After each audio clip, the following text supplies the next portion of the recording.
Okay, welcome to this LinkedIn Live where we are going to talk about myths. And I will share that this came about because of, I think anyone that talks to anyone else that works in social media marketing is always kind of talking about, oh, I've heard this today, and have you seen that? Or I've just read this, what do you think about it?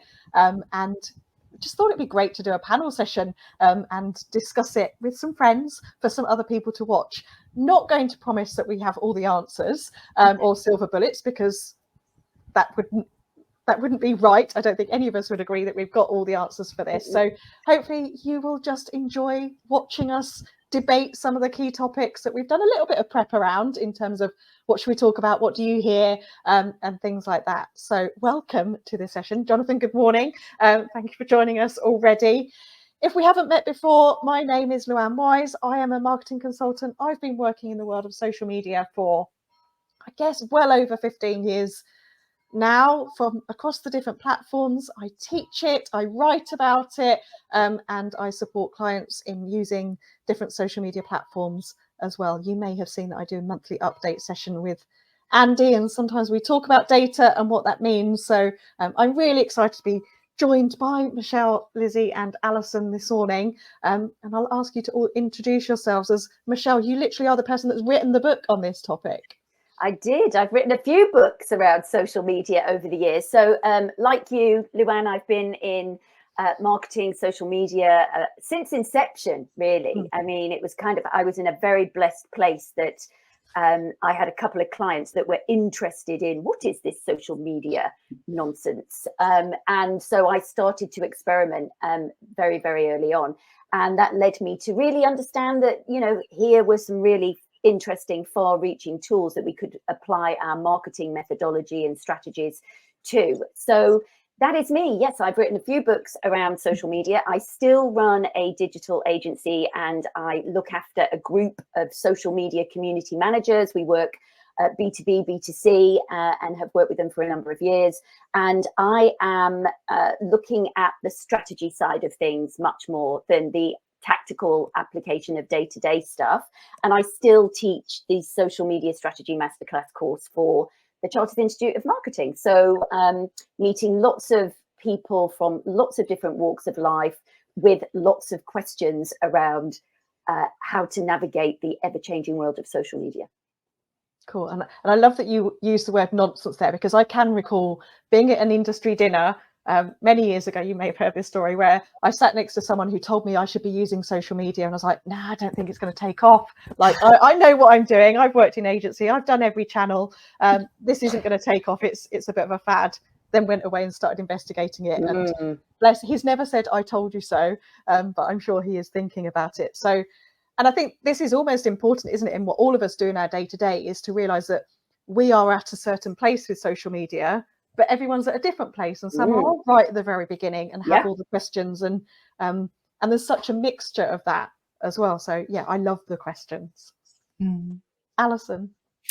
Good morning, everyone. Thanks for joining. So my name's Alison, and as Luan was saying, we've all been working in the social media industry for a long time now.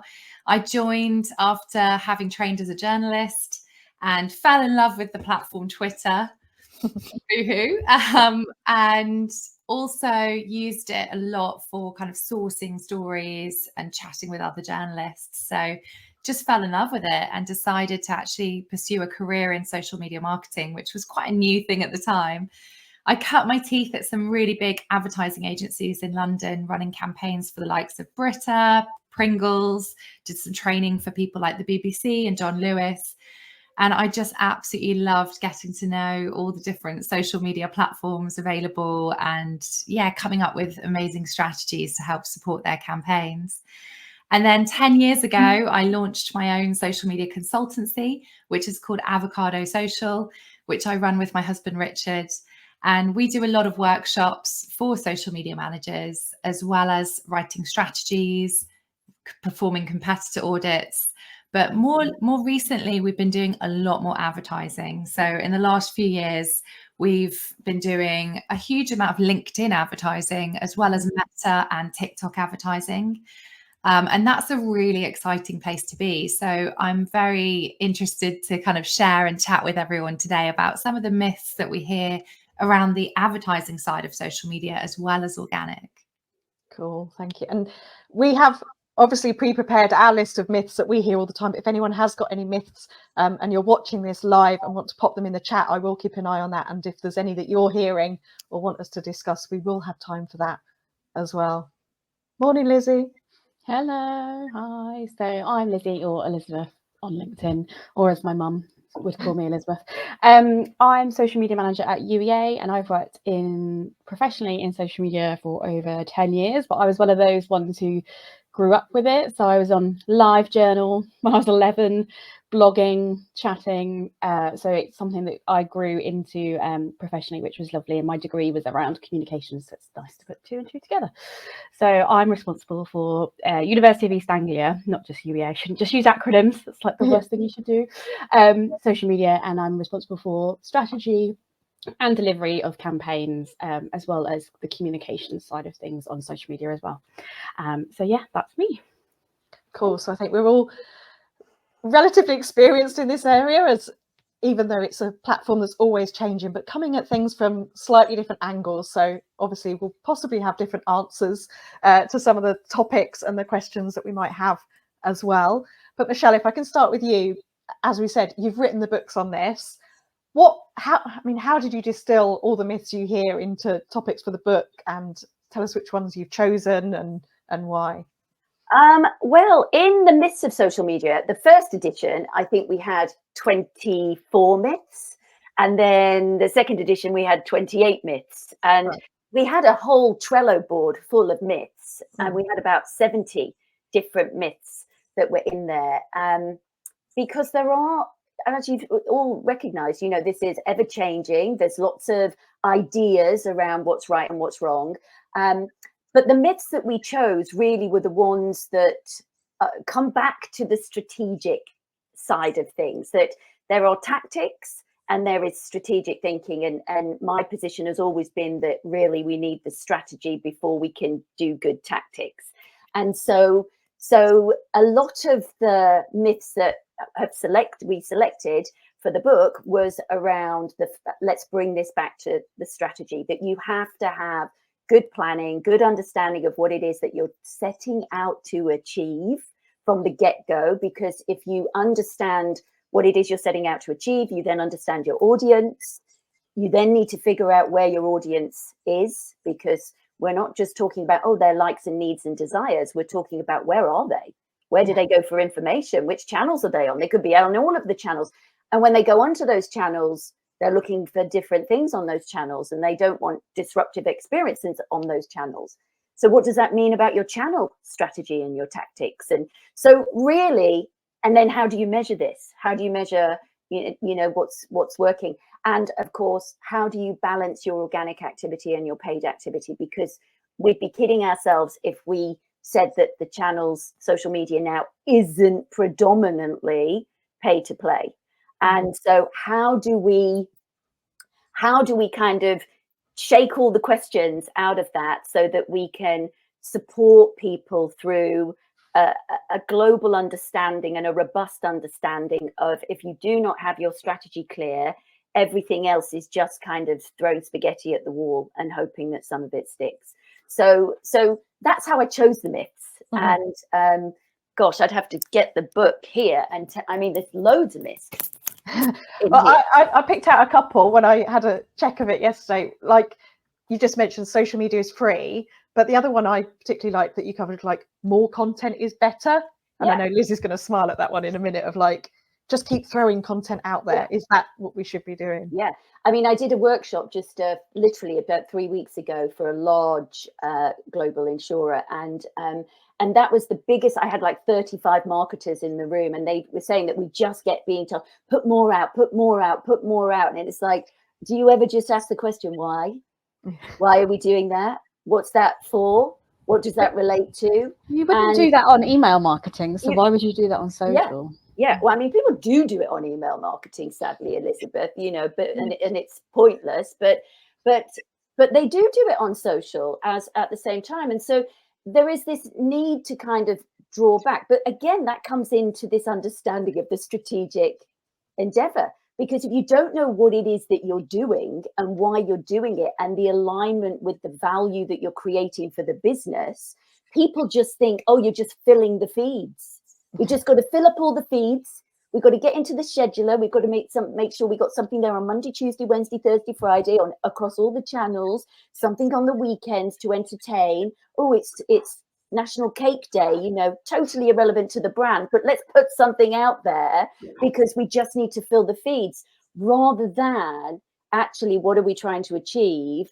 What do we strategically need to be talking about that aligns with the overarching objectives of the organization, so that we're on brand and we're in alignment for driving genuine value creation, rather than just throwing things out there. So I've sat around enough boardroom tables over the years where you've got lots of enthusiastic community managers saying, oh, look at this content, it performed really well. Oh, look at this content, we got some great engagement around that. And somebody's shared it, and that was really exciting.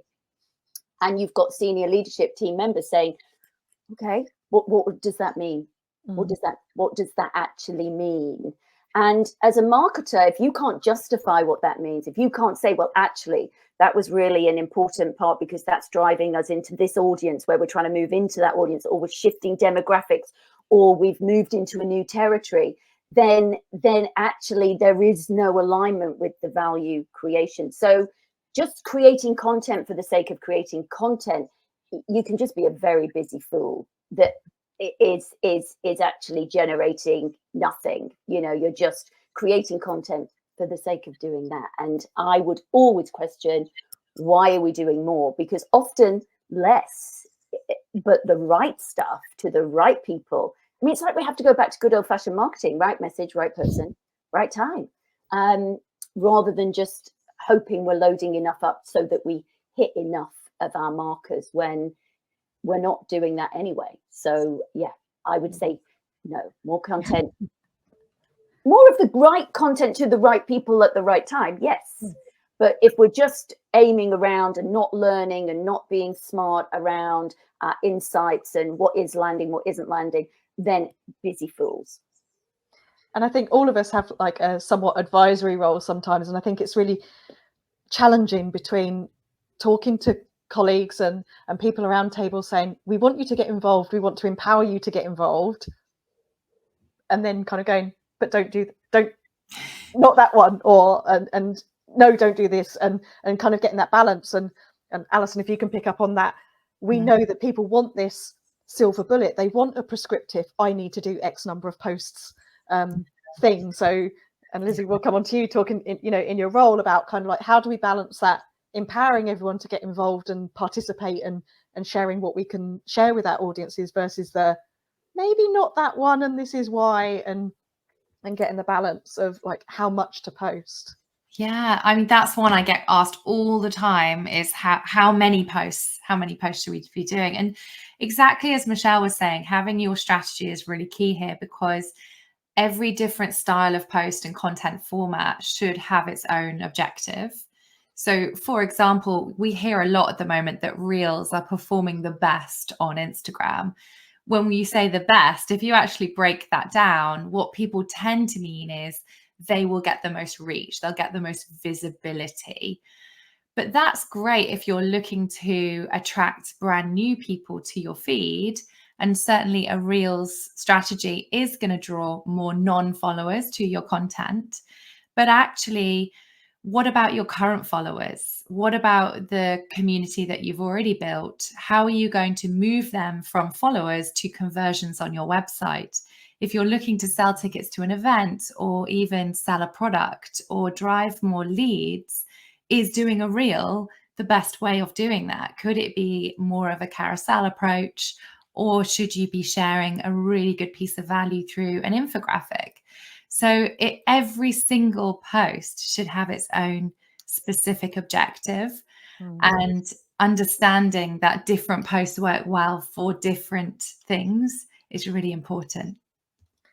And I think Instagram kind of highlighted that in a blog, it's probably over a year ago now, around how each element of Instagram has its own algorithm, is separate. So if we're talking Instagram, we need to think feed, stories, reels, explore and search. And we can't just, maybe go back to you, Michelle, of like one size fits all, do one thing everywhere. No, absolutely can't do one size fits all every day. I mean, again, you go through this. This is the strategy, and the strategy aligns with the business objectives. That's usually a problem, actually, because what you have is a lot of over enthusiastic people saying, oh, let's get onto social media and do social media and get content going. And there isn't this direct strategic alignment with what the business is looking to achieve. They're doing social media. They're not doing social media in the aim of supporting value creation for the business. So that's usually a problem. And then, of course, the content they're then creating. So that's the strategy. That's the big overarching strategy. But then, as Alison says, then you have your channel strategy. This is Instagram. What are we doing on Instagram that aligns with the bigger overarching? So therefore, what kind of content do we need to perform with and have and create on for Instagram? And then if we're on TikTok, what are we going to do with TikTok? And then if we're on LinkedIn, how does that differ for LinkedIn? Because it's going to be a very different experience of what you're talking about and doing from a channel strategy perspective on LinkedIn than it is on TikTok. Now, they may have the same objective, overriding objective, but what you do is going to be very different. And so yes, absolutely. You have to, one size of content does not fit all. And of course, what we do know about that is that those marketers that just create one piece of content and then spray it across all channels and then question why they're not getting any engagement is because that's lazy. It doesn't work. You're creating friction for the user experience, because if they're on TikTok, they expect a TikTok experience. If they're on LinkedIn, they expect a LinkedIn experience. And one could say, well, let's surprise them with something different. But it doesn't work. I mean, some quirky creative content will do that, and that's why things go viral. But it's rare. It's very rare. So so we have to be mindful of the channel. We have to be mindful of the right content being in the right place, and that those campaigns that we're doing within the channel are aligned with the overarching strategy. So when you see it from that perspective, it's quite simple, but it's not simple to do because it's so complex and there's so many channels, which I always ask the question, so do you need to be on all those channels? Mm-hmm. Are all those channels working for you? Are you spreading yourself too thin? Because if your audience isn't there, why are you spending time there, knocking yourself out? Because everybody else is. If they're not your audience and they're not your channels, and you're never going to get your business objectives met there, then you have to query what we're doing there. And it's a real challenge, isn't it? And one of the pieces of data I always use is that, people are on multiple channels, but each platform has a very small, unique audience where they're only using that one platform. So we need to focus. And at the same time, we only have a certain amount of resources. So spreading too thinly isn't going to help us achieve anything, I don't think. And this is something, Lizzie, you and I talk about all the time, isn't it? Like channel strategy, what should go where and why, and things like that. So from kind of an internal stakeholder point of view, can you share with us like content creation and channel strategy and some of the conversations that you lead on that? I assume that was me because I cut out. So I always say channel strategy is segmentation. You're not going to throw everything, like Michelle says, and just put it up and hope that it works. For me, you have to look at what works on the channel. Again, the strategy, the objective is normally the same but the content is going to be different per channel. So TikTok, obviously it's going to be a lot more unique to LinkedIn. You can't be the same, like Michelle said. And often we think about trends on TikTok and how they work, which is a unique thing, because I said to Luan, Emily in Paris has ruined trends for me. She keeps, let's just go viral. It's not how it works. You can't just go viral. So that for me was, that's been one of those ones that you have to make sure that you're relevant and timely. We notice that there's a trend that comes back every year, kind of when people are graduating. Now, if that's relevant to your audience, use it, but don't try and shoehorn it in and make it work for your audience where on TikTok when it's not going to work. And make sure that it's also relevant. If there's a resurgence of that trend, it's great that that's come back, but don't use something that you've not seen for 6 months. That's always one of my key top tips. And Alison and I were talking about trends a couple of weeks ago, weren't we, about how trends seem to appear on TikTok first and then Instagram a few weeks later as well. So, there is a bit of crossover, but we were having that chat, weren't we? We were. You've definitely got a little bit of time if you see something blowing up on TikTok before it does then hit Instagram. So there's a few people as well, I don't know if everyone's the same, where I will just go and double check their accounts to see if they've mentioned that trend, then it definitely is something that would be worth doing. Other content creators are great people to follow because they are, definitely following all of the Instagram updates and getting fed insight from Instagram as well about what works. And also just having a look to see who the Instagram account called Creators is calling out, as well as Adam Mosseri as well. He's a good person to follow on Instagram just for the latest Instagram updates. But I do think there is that kind of warning message not to get too hung up on trends. I do see a lot of brand accounts, particularly on TikTok, where all they do is trends. They don't do any of their own original content. Now, Instagram have recently said in an algorithm update that they are now prioritizing original content in the feed. So I've certainly found that on my own account recently and other client accounts, that when we've just done our own thing, scripted our own video, done something completely unique, which we haven't seen anywhere else, that's actually performed better than any trend that we've jumped upon. So always just bearing in mind that, sometimes just being completely original is what your audience wants to engage with and see. And I think you've just mentioned the golden word there, isn't there? Like, try it and test it and look at the data, look your own data. We get all the reports. We all talk about all the big, updates and reports and insights, which are a good guidance, but I think everyone's nodding. The answers are in your own data. Yeah. I think a lot of the time. Yeah. So we've talked strategy, we've talked data. I think we're all in agreement of that. And we do know, and Michelle, you picked this up in your book, and when we were chatting beforehand as well, that so many of the myths that we hear and the questions that we all get asked every day are really tactical. So I think we probably should think about discussing some of these tactics, even though we know that actually strategy needs to come first. Alison, will you pick up on, you've already briefly mentioned it, reach, the conversation around reach? Yeah, I mean, I still come across marketers who are judging the success of a social media post based on how many likes it has, which is, as hopefully most of us know, a very dangerous way to go, given that it's like one of the engagements that people are clicking on less and less now. In fact, Instagram came out and said they're seeing more people send a post to another person in a DM than they are seeing likes on a post. So reach is a great metric to understand exactly how many users have been shown your content.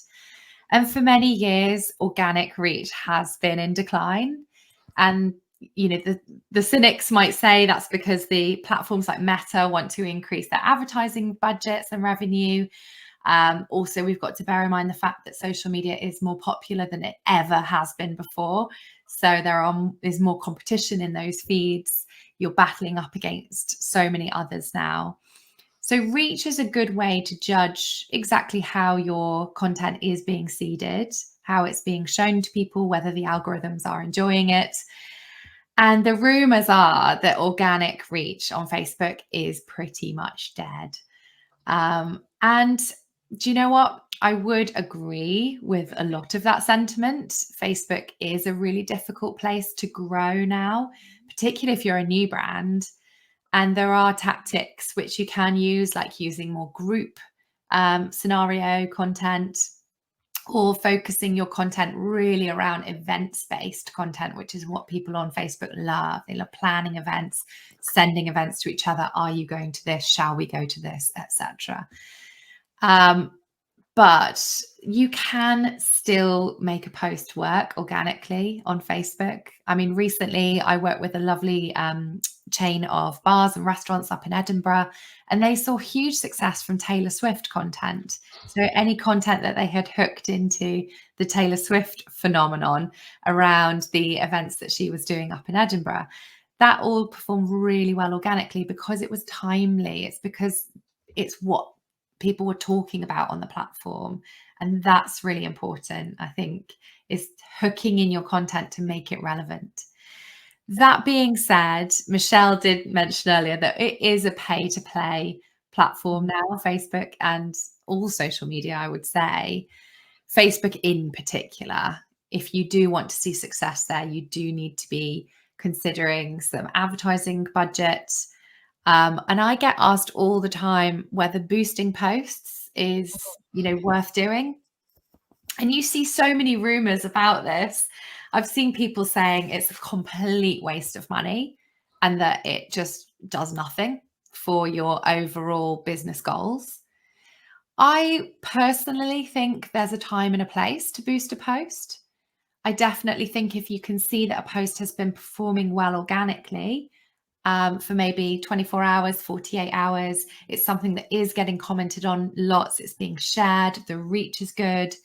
Just putting a small extra bit of budget behind that, somewhere between £20 and £80, usually somewhere in that region, depending on the size of your business and the number of people you want to hit.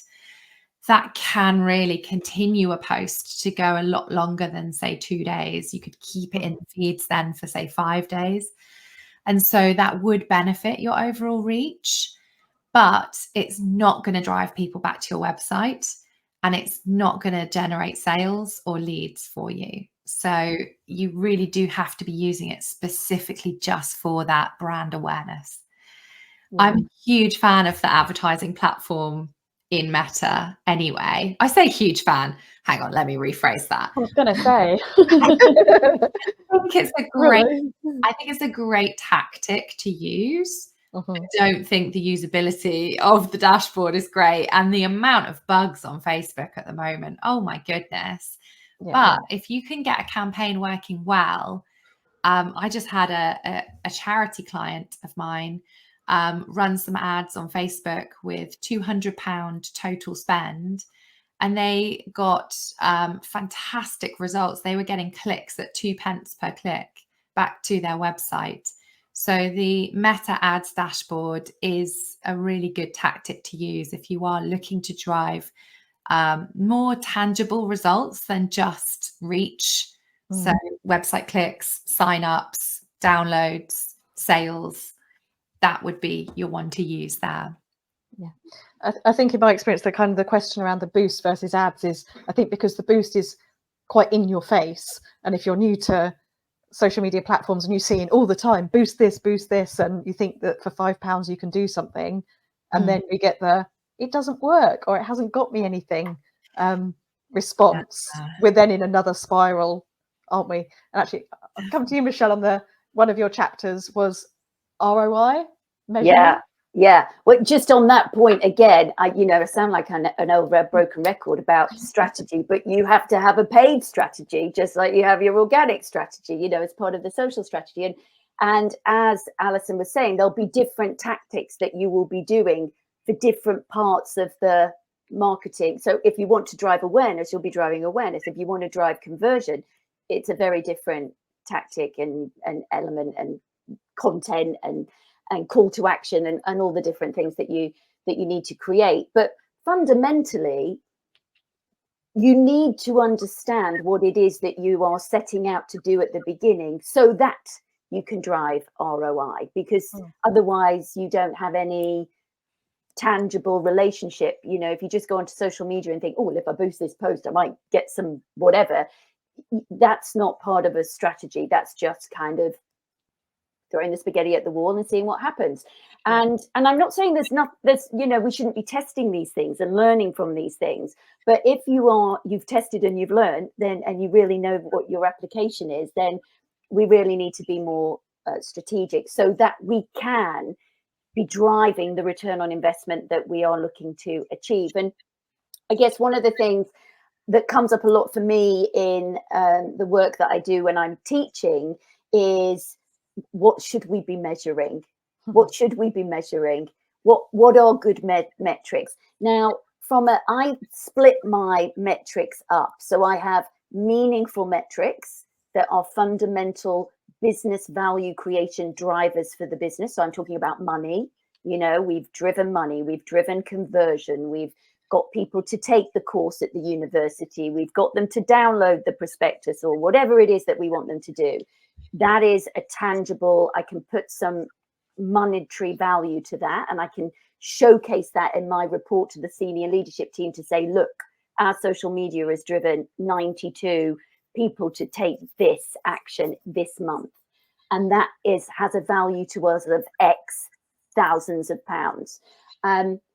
So there are those elements. So you have to drive the meaningful metrics. And then we have the social, what I refer to as social signals, the likes, the reach, the engagement, the elements. And as Alison said, they are often metrics that are showcasing to you that you are on the right track, that you are targeting the right audience, that your content is landing with the right audience. Because if your engagement and reach is up, and therefore that's a good thing, okay? And those are signals telling you whether we're on the right track or whether we're not on the right track.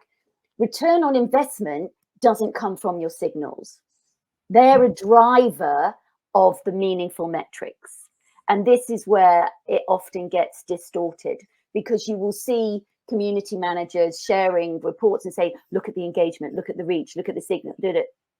Where is the value, fundamental value creation to the business? So as social marketers, that's the question we need to be starting with. We can't, the return on investment isn't, I got more likes, unless you've added a monetary value to understanding what a new like means for your business, and therefore you've got some monetary value to that.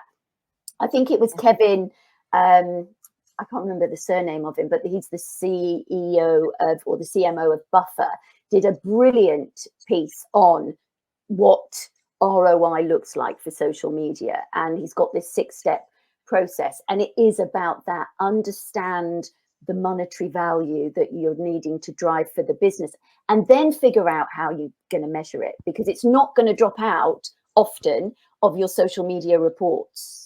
That's not what they're going to be showing you. Those metrics are going to be likes, reach, this content performed really nicely, and elements.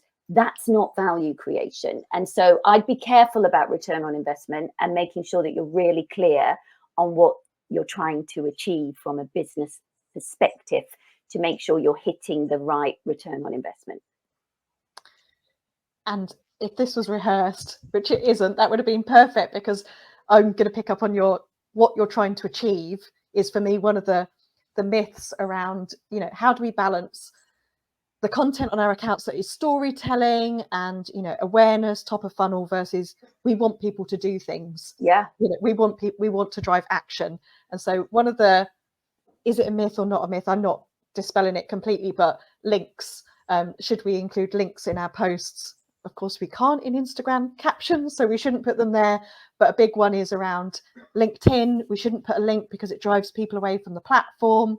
And a podcast I listened to earlier this year from people at LinkedIn said that, they're very much focusing on their North Star of, does this drive economic, opportunity for their members? And yes, they can't then measure time on platform if people are going elsewhere. No. But in terms of economic opportunity, if it's driving website traffic, sometimes you do need a link. If we want people to register for an event, if we want people to sign up for an open day, if we want people to download something, we have to put a link. So for me, when you start kind of getting into the hacks and myths around tricks to support reach, I think we're doing a disservice to our audience and the people that we want to engage in the actions that we want to achieve. And there is an argument for balance, but I often feel, and this is when I pick up the phone or send someone a message of like, why are we focusing on hacks and trying to get more reach? Yeah. I want people to take an action, so that should be a priority on that. And I don't know how you all feel about this, but I find it super frustrating when there isn't a link, because they can't put a link in. And it's like, you know, when the links came on stories, I was like, oh, hallelujah, at last, maybe now I can navigate to the thing that somebody's telling me about that I think is super interesting. And I want, you know, the research tells us that more and more people are using social media than ever before for search.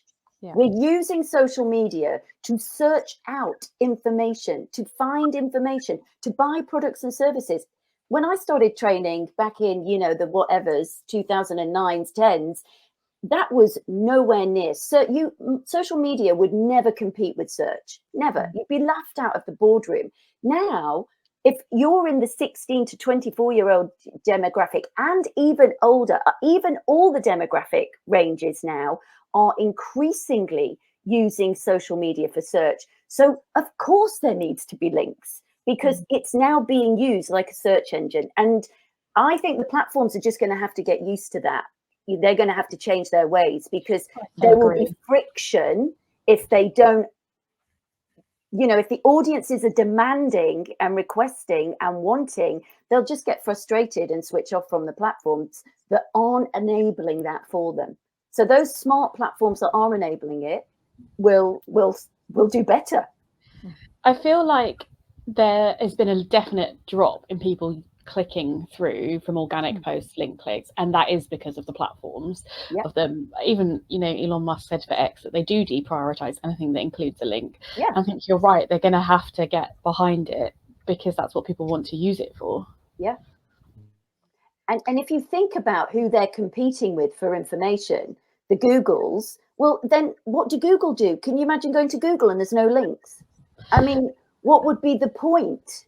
And yeah, that's so true. You know, wake up, platforms. My frustrating one is when you go from Instagram and it tells you you've clicked on a link, you're leaving Instagram. It's like, yeah, I have clicked on it. I know. I'm a grown up. They really don't want to lose that traffic, do they? Yeah, LinkedIn does it as well. What's it doing? You know, this is, are they facilitators of information and direction? Yes, that's what social media is. That's what being social is, having a conversation. Oh, have you seen this? Do you like that? Go there. Oh, this, you know, they're kind of missing the point by trying to hold everything to the point, because it is a collaborative social endeavor. There's a clue in the name of the platforms, social networks. Hello. And so, yeah, it's very frustrating, but I do think it will change. I absolutely, somebody said to me, what's your forecast? That they are used more and more like search engines, and the platforms get used to that. I think, for me, the link thing is the balance between a link that's adding value, taking someone on a journey, more information because that's what they want, versus clickbait and nothing being there and going to something that's not adding anything additional to it, and again trying to do it as a hack to get the click versus actually really wanting to do something. I've got a couple of questions coming through now, so I'll keep an eye on those while I go to Lizzie and ask you to pick up on, you know, as a social media manager in a very large institution, the perception of what social media management is about. And we've talked a lot about this. We've talked strategy, we've talked tactics, but haven't we kind of also really talked about content, and social media is about posting? Yes. It's only about posting. That's all you need to do. Yeah, that old chestnut. So I am responsible for channels with over 370,000 followers, and my job is not just posting. There are so many hats you wear as a social media manager. You know, it isn't just trends, like the copy, you know, what content, like how long is it going to take you to make that content, who do you need to tag, the hashtags, everything we know, right? But I mapped out recently for an Instagram reel, we personally at what we do, we go through a checklist of over 20 features for one reel. of what things we need to do, and I write these down and I map them out, and then they change next week. So that's often the way. We have to be really quick and agile to things that are changing. I was saying to Luan earlier, I noticed something new on TikTok. There was now a popular tab on your own profile. So I think from my side, it's really listening to your social media managers. They are tapped in every day to those changes. They notice the fact that you can do certain things, and listen to their expertise. They're also seeing what people are saying about you, which I think that value of social listening is so important. What people say about your brand and what they're talking about currently. That's, you know, the sniff test. That's what you say, like whether it looks good, whether it doesn't, they'll know because they're embedded in that every day. But yeah, it is such the wide remit. There's the small details of what you need to post on Instagram Reel to the wider large campaign pieces. I think that's really important to include social media managers at the beginning. Make sure you have their expertise at the beginning of a campaign. Like they said, they are embedded as to what people are saying about you, but also what, you know, the dimensions, what it looks like, the captions, all of those items I think are really important. So for me, it's just making sure that our social media managers are heard out there and that we understand it's not just posting, it's all of these massive things that you have to tap into and remember. And you know, I was looking at yesterday, can you do a paid collaboration on Instagram with a regular collaboration, all these things, and there's no book for that. No, there's rarely any information out there. You have to find that out yourself. So yeah, I also think there's an interesting point about interns, because if you often see the intern comment, oh, the intern woke up and chose violence today type comment, I think interns bring a huge amount to roles in social media, but I also feel really sorry for them. They get blamed for so much and it's not fair. And so to my last point, I think will be about mental health in social media being really important, especially for social media managers. You don't see what they see in the inboxes and the comments every day, and you don't take it personally, but it is really important that people talk about it. And I think it's probably not talked about as much as it should be, how much people are exposed to. And even continuous news and that kind of hyper, everything's going on at the same time. It's a lot. So I think always check in on social media managers as well. There's a lot that people don't see. Yeah. I think it's the challenges and the excitement of social media. It's changing all the time, but I do hear from a lot of people, like, you know, unless you are in it every day and you are seeing things, and like you say, the sniff test, and you've got your gut instinct versus the data, it is really hard. You can get lost.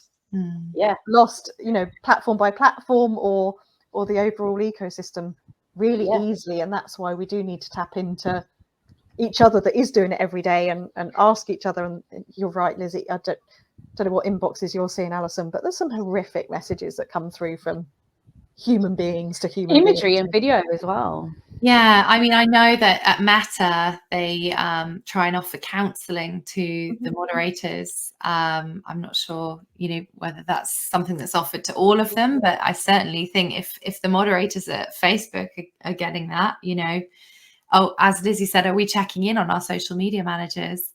I had a client a few years ago who was a fantastic social media manager, you know, one of the best in the game, working for a clothing brand, and she just got inundated doing the customer service, you know, the pressures that came with that, as well as managing the influencers, as well as managing the day-to-day content.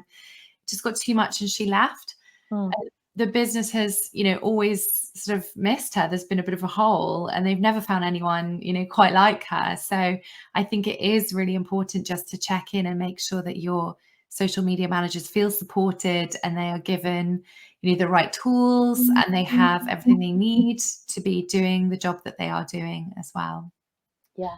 And respected. It's not, can you just stick this on social? I mean, the amount of times I get, can you just stick this on social? Can you? No, we have a strategy. There is a reason why we're doing things.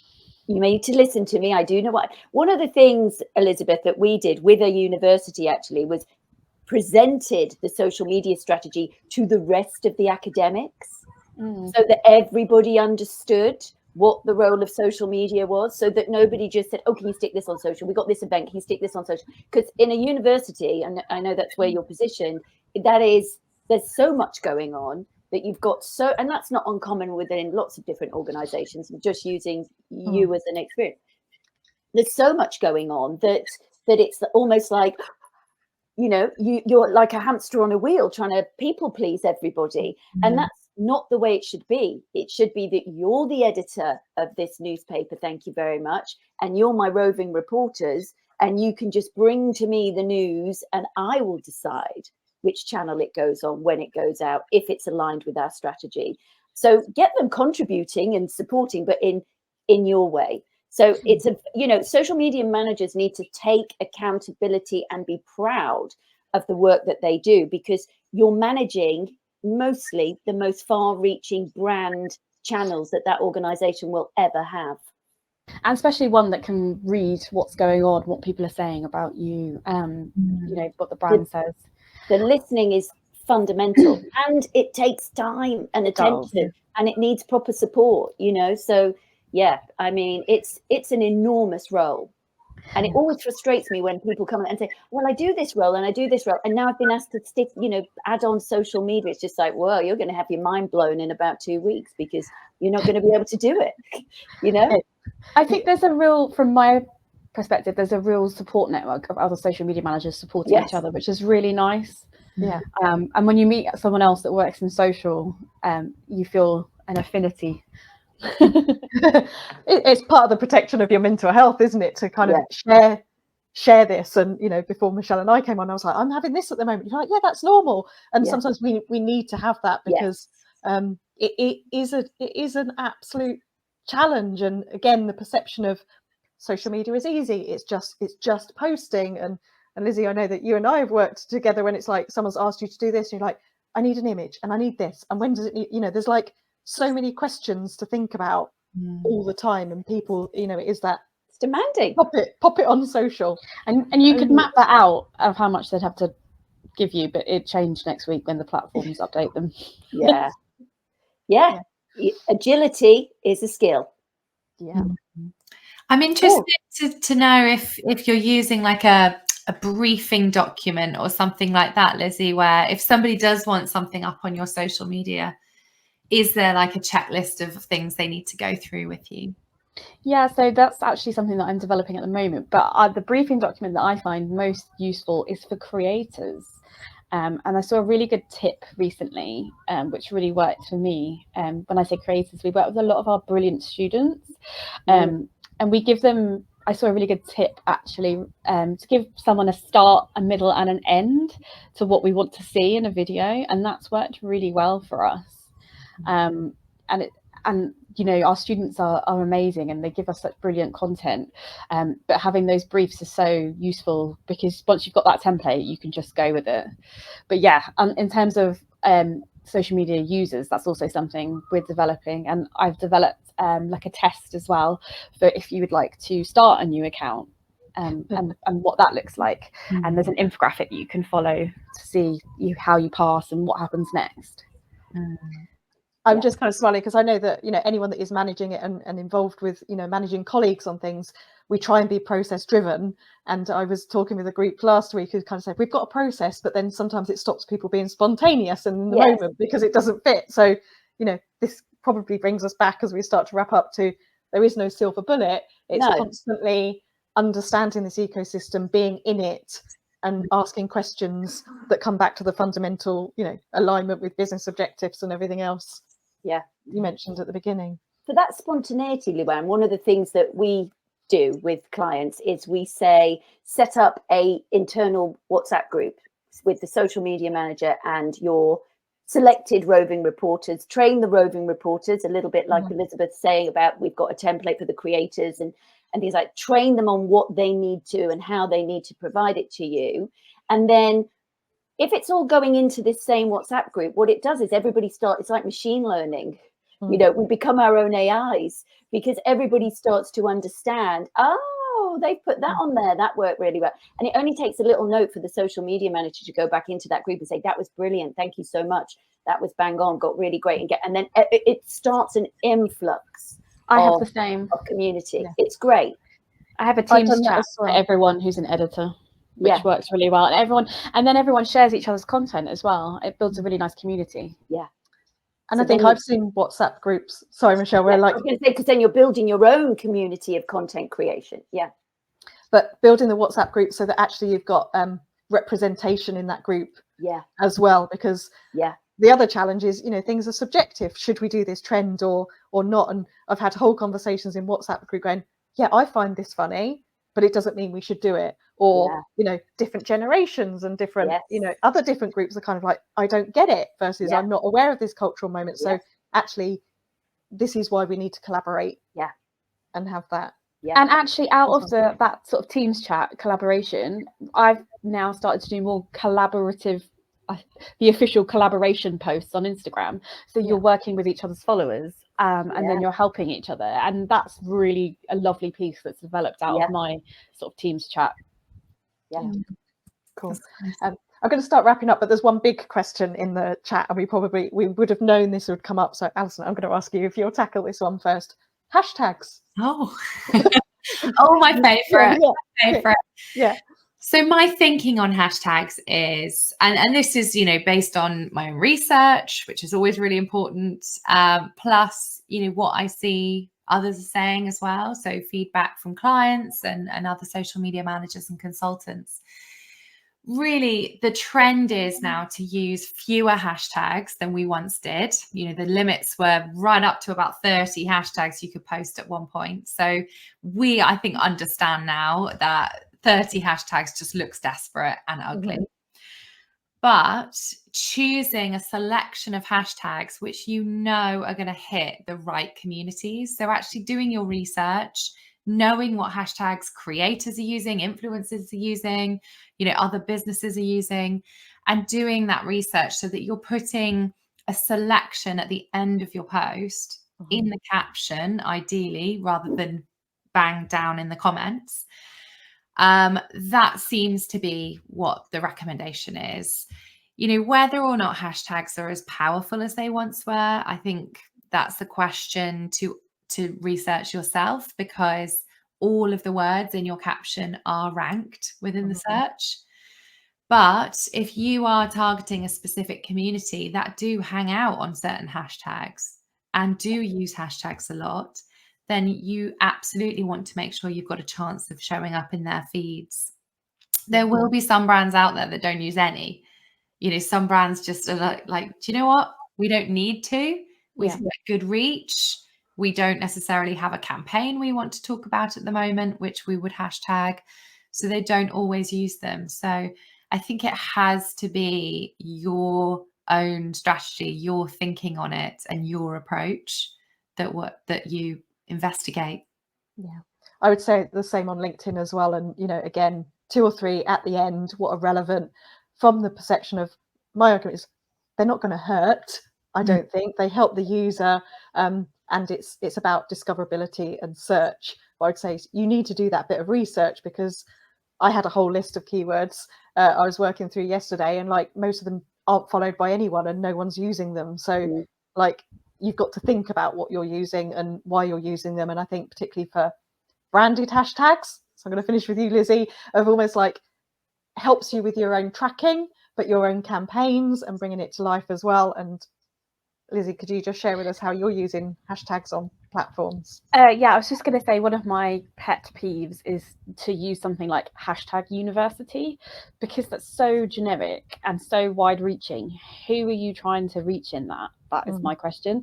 So we do a lot of research around that, and probably we need to do more around that, because I know there's been changes to hashtags recently, and but you know, like UK uni, hashtag UK uni is probably going to be used more, you know, relevant to us than hashtag university. But yeah, I would say hashtags more are relevant to us to use keywords more than just a branded hashtag now. We can do a bit of both, but again, I can't stand the generic 2 million reach on Instagram for hashtag university. I don't think that's going to drive anything necessarily. There's so many universities out there, it's not going to help personally at the reach of my post. It's not something that someone would really actively search as well, is it? Like if you were looking to see an insight of university life, you'd search university life or uni, or like you say, like UK uni, or the university name. Yeah. Put something so broad in. I have the same with like food or pizza or restaurants, you know, some of my hospitality clients. will use hashtags like that, and there's just absolutely no point. I think we've forgotten that hashtags are a search function, so we use them like a search function. You wouldn't do that. You would, if we imagine going to Google and just putting in university or putting in food. Can you imagine? I mean, you'd never do it. So we have to be specific. And the only thing I would say on hashtags is that as social media continues to pervade all of our lives, we use it for entertainment, we use it for search. So make it easy for people to find you and think about what they're going to be searching on. Which I think for me summarizes it, is thinking about the role of social media for our audiences and serving the audiences. That's all it is. With what we do. Marketing 101. A huge thank you. I think we could have picked up on any one of those individual topics and talked for an hour on each one. So thank you to everyone that's watched. And I think there's probably a couple of other bits in the chat that we haven't covered, but I know all of us will dive into that and have a look at the comments afterwards. A huge thank you to all of you for joining me for this session.